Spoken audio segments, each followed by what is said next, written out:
안녕하십니까. 마이바시의 회계 이야기 마이바입니다.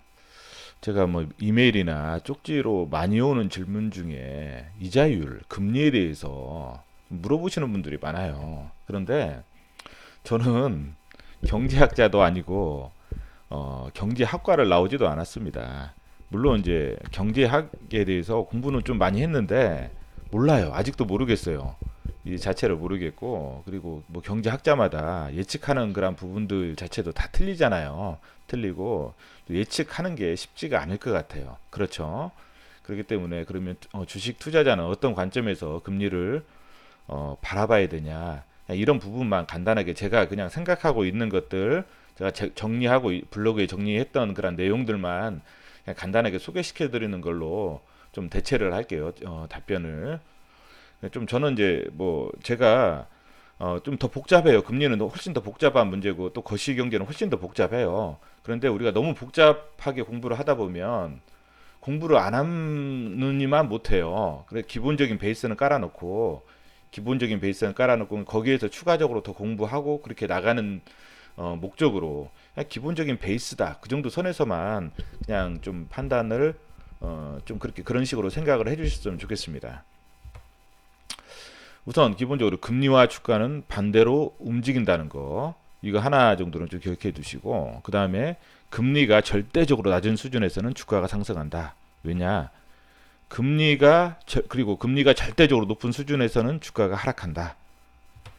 금리가 낮다는 것은 돈의 가치가 하락한다는 것이고, 돈 대신 주식을 살 유인이 발생하는 거예요. 그렇죠? 기업 입장에서 보면 이자가 낮다는 것은 뭐예요? 금융 비용이 낮다는 것이고 순이익이 증가한다는 것입니다. 순이익이 증가한다는 것은 기업 입장에서 펀더멘탈이 좋아진다는 의미기에 주식을 살 유인이 발생을 하는 거예요. 금리가 낮은 수준에서 그러면 높은 수준으로 조금씩 인상한다면 주가와 어떤 관계일까? 우리가 이것을 명확히 이해하려면 성장 잠재력에 대해서 알아야 합니다. 성장 잠재력을 높이려면 절대적으로 물가가 안정되어야 돼요. 즉 물가의 급격한 상승이 일어나지 않아야 됩니다. 안정된다는 것은 물가가 그대로 있는 게 아니라 오르더라도 완만하게 오른다는 걸 의미해요. 급격한 상승이 일어나지 않아야 돼요. 이자는 결과 변수, 즉 어떤 경제의 어떤 호황이나 불황에 의한 어떤 결과 변수일 수도 있지만 또 정책 변수예요. 그러니까 어떤 물가를 안정시키기 위해서 정책적으로 이자율을 올릴 수도 있고 내릴 수도 있는 거예요. 즉 물가 상승 변수를 억제하기 위해 어떤 정책 변수로 작용을 합니다. 이자율을 조금씩 인상한다는 것은 물가 상승을 억제한다는 의미이고, 이것은 국가 경제나 기업 입장에서 어떤 성장 잠재력이 높아진다는 의미예요. 물가가 상승하는 이유는 어떤 통화량 발행이 증가해서 어때요? 기업들의 설비 투자가 증가하면서 경제 성장률이 높아질 때 발생을 하죠. 그런데 이런 성장이 지속되려면 어때요? 물가가 안정되어야 됩니다. 그래서 이자율은 물가 상승률과 경제 성장률 사이에서 결정되어야 합니다. 즉, 경제 성장률을 해치지 않는 범위 안에서 물가 상승을 안정시키는 수준으로 금리를 결정해야 하는 것이죠. 저금리나 고금리의 판단 기준은 그냥 그 자체로 판단하는 것이 아니라 경쟁 성장률과 어떤 물가 상승률을 고려해서 판단해야 하는 상대적인 개념이라는 거예요. 결론적으로 이야기하면 절대적인 저금리 상태에서는 주가가 상승을 합니다. 그리고 경제 성장률과 물가 상승률 사이에서 정책적으로 금리를 인상하는 것은 주가에 긍정적이라고 생각을 하시면 돼요. 그리고 이제 그러면 아주 고금리 상태에서 경제 성장률이 꺾인다. 그러면 그때가 위기가 되는 거죠. 그렇죠. 그래서 우리가 뭐 거시 경제가 상당히 복잡하잖아요. 예측도 힘들고, 그리고 어떤 유명한 저명한 학자가 거시 경제를 잘 예측했다고 하네. 그러면 다음에는 그 예측이 안 맞을 때가 많아요. 왜냐하면 그 유명한 거시 경제학자가 거시 경제를 예측을 해요. 위기를 예측을 해요.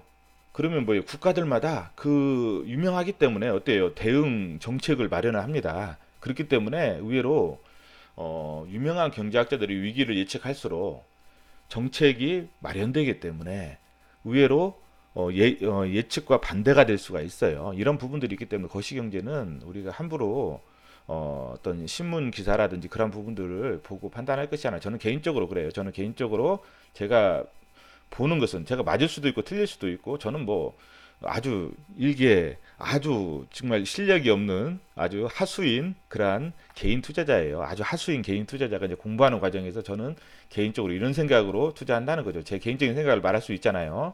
개인적인 생각은 그래요. 저는 지금은 뭐 이자율 자체가 위기를 발생할 만한 이자율이라고 생각하지는 않아요. 그렇기 때문에 지금 상태에서는 뭐 버블이지도 않고 또 위기가 발생할 만한 이자율 상태는 아니라고 봐요. 저는 개인적으로 그냥 아무런 근거가 없습니다. 적어도 미국 기준금리가 3.5% 이상 되면 저는 개인적으로 어떤 통화량 발행한 것들 어떤 고려했을 때 그때부터는 좀 리스크 관리를 해야 되지 않나 이제 그런 생각으로 보고 접근을 하고 그 전에는 뭐 위기가 발생한다 그런 생각 자체를 안 해요.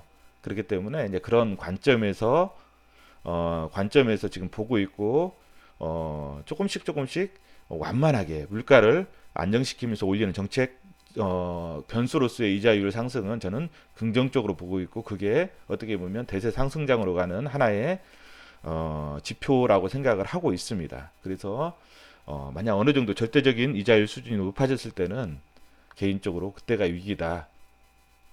이제 그렇게 생각을 하고 있습니다. 그래서 그냥 어느 정도 오늘은 그냥 기본적인 그냥 베이스 정도 거기서 여러분들 여기서 왜 그러냐면 구리할 게 많잖아요. 그런 것들은 별도로 이제 공부하시고 근데 어느 정도 베이스는 좀 깔아놓고 가시는 게 좋지 않을까 해서 한번 부족하지만 한번 저희의 생각들을 이야기를 해봤습니다. 하수입니다. 저는 아주 주식 투자의 하수고 그리고 그러한 것들을 고려해서 그냥 걸러서 들어주시기 바랍니다.